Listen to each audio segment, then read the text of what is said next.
Stop losses are somewhat unique to Munro. Can you explain what they are?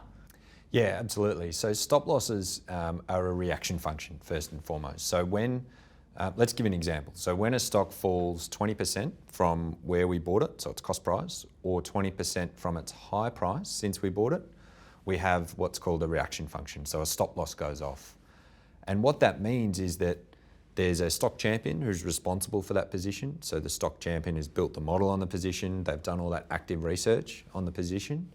And what that means is that that stock champion has to defend the position to the rest of the team, the rest of the investment team in the business. And so really what they are is they're a reaction function to help us try and identify our mistakes.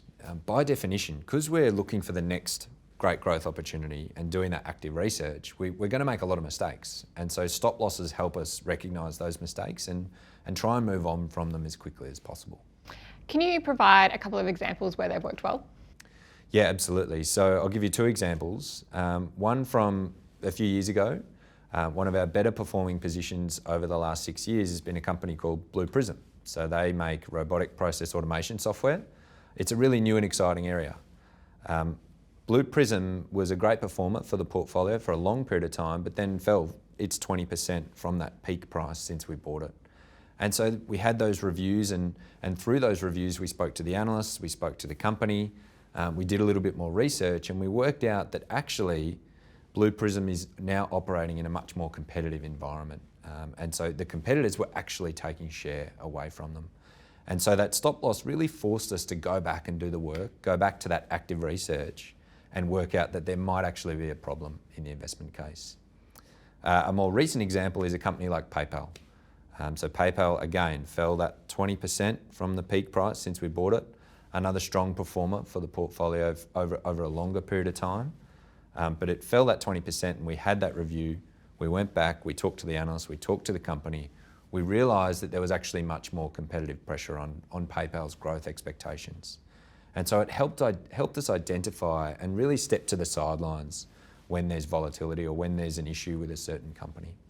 And stop losses are a great framework, but they're not 100% bulletproof. Can you maybe chat through a time where they haven't worked so well and why? Definitely. So one of the early companies that we looked at many years ago, and one of the companies that we really like in our digital enterprise area of interest, is a company Atlassian, which many Australians are familiar with.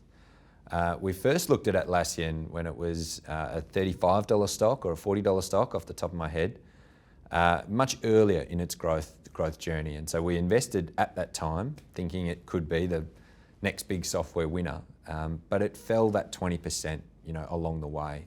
And it really, that fall really forced us to step to the sidelines because we weren't sure that Atlassian had that sort of mature earnings profile.